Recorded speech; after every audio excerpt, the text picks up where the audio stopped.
joining us tonight. And I would like, on your behalf, to thank Dr. Catherine Nix, who is my colleague in Limerick University Hospital. Dr. Nix is a consultant anesthetist in the department, and she is highly experienced in a lot of diversity in anesthesia and intensive care. She is qualified as best interest in intensive care experience, and she is the lead of ultrasound teaching program in University Hospital Limerick, and she is the lead of music program in Ireland. Tonight, she's going to take us in another direction. Dr. Nix is going to be talking about her experience in, and basically University Hospital Limerick experience in Cell Saver. Dr. Nix has done this in vascular anesthesia and obstetric anesthesia. She is recently using Cell Saver in placenta accreta surface, and she has done more than around 6, 7, 8 cases, Catherine. Well done, all of them very excellent outcome. And we are so proud for by Dr. Catherine Nix to share us her experience tonight in Cell Saver. Dr. Nix, all yours now. Thank you very much for coming tonight and to show us for this international platform to give us your experience in Cell Saver. Thank you. And thank you, Saad, for a very kind introduction. So welcome to this presentation on our recent experience with cell salvage in University Hospital Limerick. Limerick is a city situated on the Shannon Estuary in the heart of the Midwest of Ireland, slightly inland from the wild Atlantic Way. So this short piece aims to explain the equipment we have in UHL and how it's set up. It also aims to explore what cases we use it for in an Irish Model 4 hospital setting. We'll summarise recent experience in UHL and mention some cell salvage literature. So we have a Fresenius Kabi continuous auto transfusion system. It's very reliable, but it can be a bit tricky to set up. There are a couple of things to remember about it, and that's one of the main aims of this presentation, to show people the tips and tricks so that they can set it up quickly, get on with the case and use it if they need to. So you'll need 3 litres of 0.9% saline, and one of those litres you'll need to put 25,000 units of heparin at least. Some people put 30,000 units of heparin in it. Then you need 2 plain litres of normal saline also, and they will actually wash the blood, the salvaged blood. Your setup won't go far wrong if the consumables that you're using are taken directly out of the packaging and put into the machine straight away, because they're actually packed in the way that they should be put into the machine. But if there's a big rush on, it's very easy to turn some of them upside down. And the unfortunate thing is, with our machine, the machine will actually accept the consumables in the upside down position, and you won't find out that the cell salvage procedure won't work until you go to salvage the blood. So that's important. So you need also to attach the suction to prime the set before starting, so that you don't, especially in a accreta case, so that you don't miss any suction of blood. And that's intuitive for the vascular cases, because the nurses are very used to setting up the room before the surgery starts. Sometimes it's not so intuitive for the obstetric cases in a general centre, because they're more used to getting on with the cesarean section and not having to worry about an extra piece of equipment to set up. So this slide is probably the most important slide, and each picture has a red arrow on it. And I think these red arrows will help you set up this machine in particular. So you'll notice in picture 1, we've chosen a low vacuum suction setting, and that seems to be the particular suction to go with this machine. We keep it in a separate place, and we don't use our regular suction devices with this machine. Then in picture 2, you'll see that I usually hang the bottle of saline with the heparin in it on the top part of the stand, and opposite I have the cell salvage bag for collection. In picture 3, you'll see that the suction from the operative site is connected to the inlet at the top of the collection tank.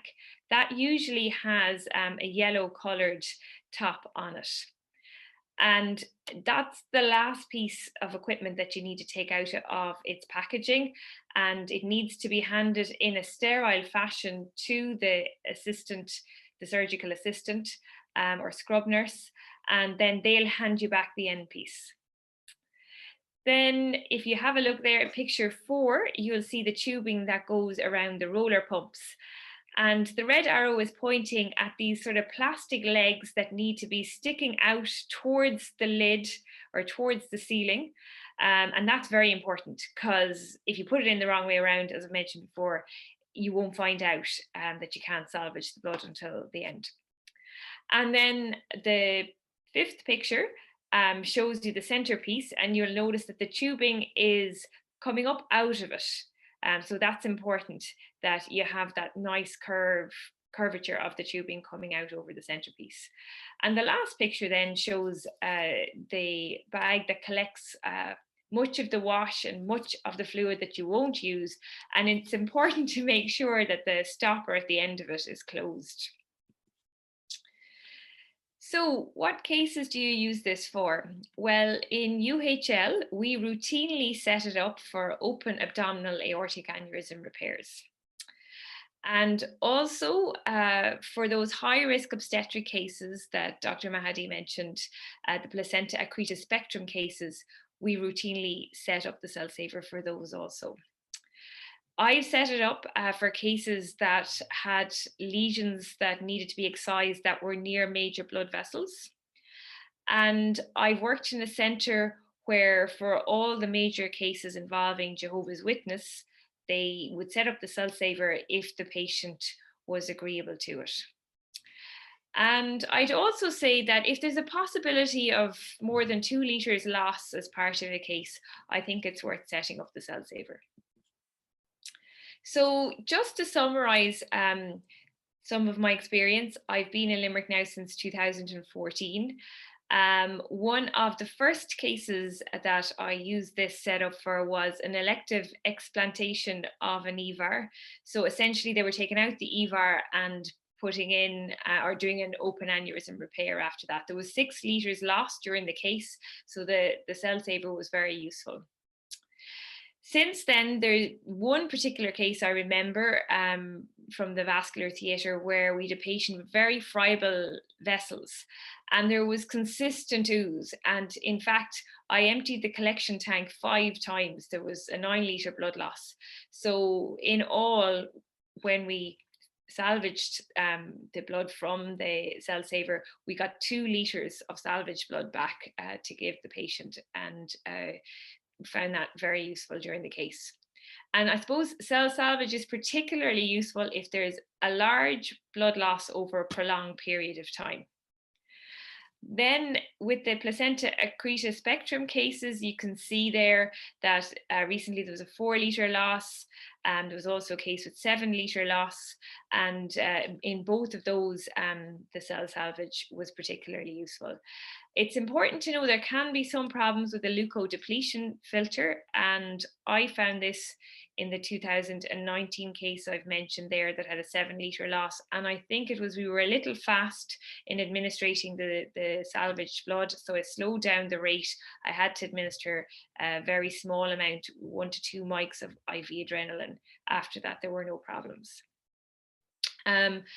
Then there was another surgery where the lesion being removed was near the iliac vein, one of the iliac veins, and there was a 3-litre abrupt blood loss, and the cell salvage was really useful because we had blood ready, but immediately I could give some back.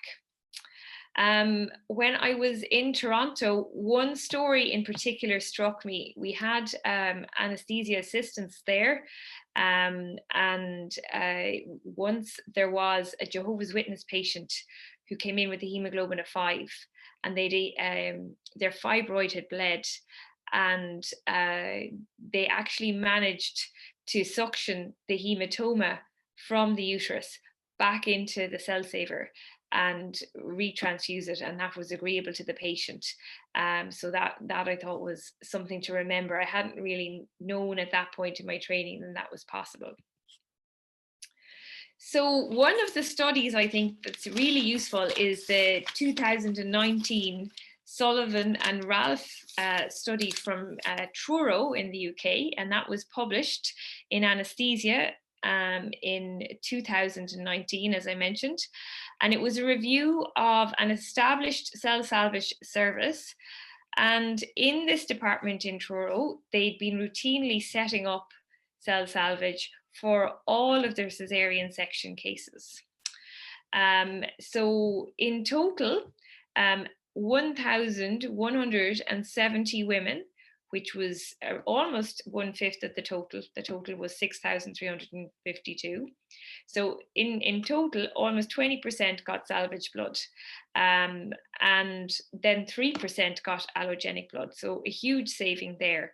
Interestingly, they didn't take part in the Salvo study.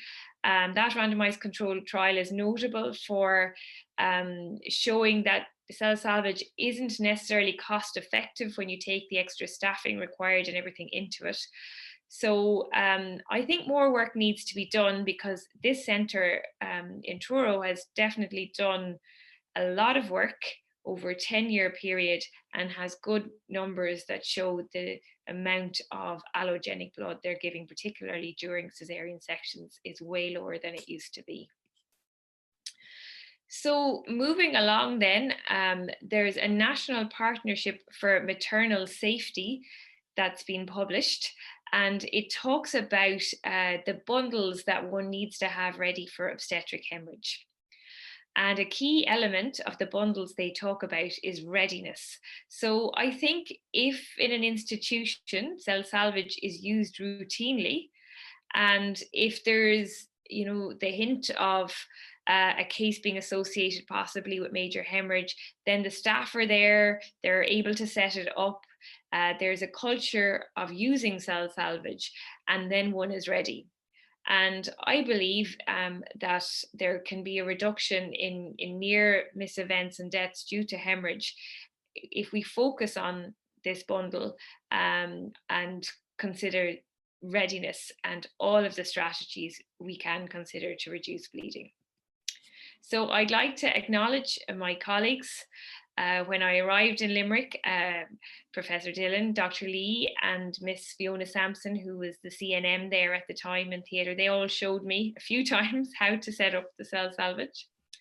My colleague, Dr. O'Sullivan, was very supportive in the early years, and now the next group of colleagues that are coming in are taking up the mantle.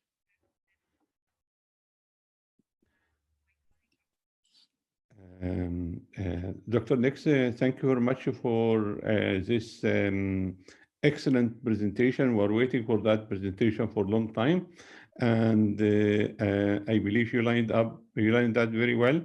Thank you very much, because I'm waiting for that for a long time. I'm sure with your experience, you made placenta accreta very easy for setup for such something like Cell Saver and those stuff. Would you be kind to elaborate a little bit more about what is the difficulties in the beginning for setting Cell Saver, especially with placenta accreta? What is the prerequisite for that? So sometimes I've set up the cell salvage and haven't really used it much in the placenta accreta spectrum cases, because sometimes you've got to be sure that people suction the amniotic fluid separate to the blood loss. Also, if there isn't a second consultant or somebody trained in cell salvage, there's an awful lot to do. And with the cell salvage, then there's an extra piece that has to be done while the patient is awake, because during cesarean section, we want a rapid sequence induction and we want to deliver the baby as soon as possible. Mm-hmm. So you have to remember to, I'm not sure what the alarm is. That's fine. That's fine. Okay. But you have to remember that you have to have the cell salvage set up before you then go around to do the rapid sequence. Okay. If everything goes well planned, that's fine. But do you think that would be a good option for emergency, like ruptured aortic aneurysm and all this stuff? It's a bit time. When I tried to set it up, I found it a bit time consuming for emergency surgery. It is. So unless your setup is slick, it's distracting. Mm-hmm. Okay. So the only way I think to get slick at the setup is to set it up like they did in Truro, for every case. And they had an ODP, and they had and that ODP was available 24/7 to assist the anaesthetist. So they were obviously doing the volume of work that required that assistance. And also there was training for every new ODP that started. It was very much part of their job to run this and to have it set up for any section. Yeah. So, that I think that piece is probably underestimated. But you can get a group together, and if you're doing plenty of vascular, spine, big obstetric cases, over time, I think you can have a group of 4 or 5 people who will be pretty nifty at it. Yeah, you're absolutely right. Because when I was working in Maternal Hospital, the perfusionists who are in looking after cardiopulmonary bypass, they are trained to do that because it is part of their job already. Yeah. Dr. Nix, I'm so proud to be working on a side with you in UHL. Together, we are, you added a lot in especially intensive care, ultrasound training, teaching, finally, cell saver, vascular anesthesia. I'm so proud to work with you, and thank you very much for giving this excellent experience and excellent presentation to my group. And it will be the first lecture for UHL teaching online. So what do you think we'll be able to do that after this? Yeah, I think the nice thing about this presentation is that you've taken a video as well of the actual setup in real time. So I think that will be very useful for our registrars and SHOs. Many of whom, if I'm with them, they look at the Cell Saver and say, "Oh, what's that?" Absolutely. So it'd be great to direct them to a video they can watch for 3 or 4 minutes. One of the most important, we forgot to declare in the beginning of this presentation, that the presentation is no financial conflict or interest, and no company paid us to do this presentation. We are doing that for our extra money for setting up the Cell Saver. Exactly. Thank you very much for being here tonight, and all the best. Thank you. Thank you very much. Thank you.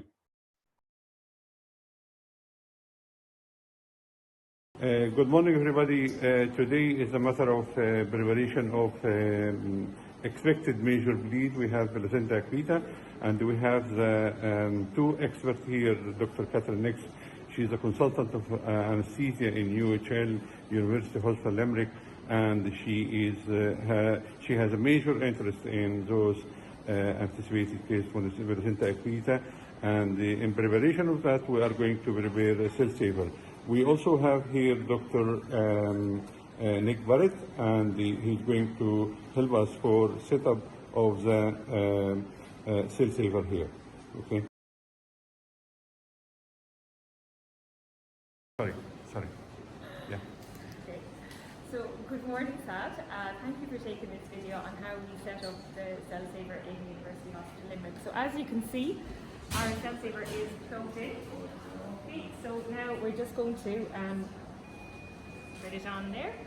Okay, And we've laid out on this trolley here all of the various ingredients, I guess, and pieces of equipment that we're going to use. I find it useful to set the Cell Saver up in two parts. There's a preliminary preparation part, and then this piece here is handed to the scrub nurse, and we set up the Cell Saver with a separate suction just before we're about to commence the surgery. So the video will be done in two pieces, this preliminary setup piece and later on when we're about to start surgery. Okay, so as you can see here, there are various menus, okay, and usually I press continue, okay, and I open the lid, okay. So I think the most important piece of this setup is that the equipment is placed in the correct orientation. This is the one part of the setup that can go wrong, because it is possible to load these pumps upside down. If you do that, you only find out when you are actually on the second part of the setup and about to use it, and then you have to start all over again, which is very difficult for the OR team. Now, what's nice about the way this piece of equipment is packed is that if you simply lift it out of the plastic and place it in the way that it is laid in the tray, you won't go wrong. Okay. So you can see that this will go down in the centre here, and this goes here, so it sits in quite nicely. Now, I guess the most important piece is the way the pumps are loaded. So you'll notice that there is an uneven piece of plastic here sticking upwards. That needs to stay sticking upwards in that direction when it's loaded on here. And that's really the key to this setup. Everything else falls into place after that. So here we have it. And here we go. You see there's a nice thick-in piece here. And that now won't move anywhere. Okay. Now, then this will also generally click in like that. And after that, then what I do is I start connecting everything by the colour code. Okay. So every Cell Saver needs a heparin infusion. So we've added 25,000 units of heparin here. We also need a wash, and these are 2 litres of normal saline. Okay. So one on this side and one on this side. Okay. So here it allows you to load the pumps. So I'm going to do that.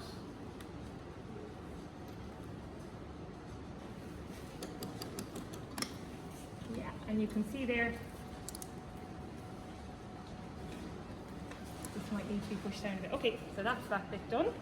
Okay, then the next piece is this big bag needs to go over to this side here because there's actually a nice area for it to sit on. What's this bag for, Catherine, please? So this, when the blood comes into the Cell Saver, the waste product, much of the plasma that's not used, ends up in this bag, and the red cells end up in the collection bag. So there we go. I find the most important thing is to make sure that the tap is off, and it is, okay, so that none of the fluid ends up on the floor. So that's that piece. Okay, and then there's only one part of the Cell Saver where you have 2 litres that are the wash. So these obviously go onto the wash. So I just make sure that this is closed and this is closed to start with, okay? And I hook them in here. Okay. So the 2 white end goes to the wash, correct? That's correct. Thank you. And this is the collection bag. So this is going to go up here, so I can change this to the other side now. Okay. There we go. Okay. Now you'll see there's plenty of space for the various wires to come out. You see? Along that pathway there. And there's also an area here for these wires to come over this way. Okay. Now, one of the last things then that I need to do is to put this piece on. Okay, and what's very helpful about this piece is that there's lots of colour codes on it, so you really can't get it wrong. Unless you start removing the coloured pieces early. What do you call this bar? So I call this the collection point. Reservoir. For the suction. Okay? So there's actually, if you come around with the video, there's actually a collection piece here for that. Now I'm going to need to move it up. Okay. Set it about there. You'll see why in a moment. Okay, and this fits in nicely. Okay. So now we have one piece here. I'm going to bring it out this side. Okay. So as you can see, you have red going to red. Okay. So for now, I'm going to click that on there, that on here. Okay.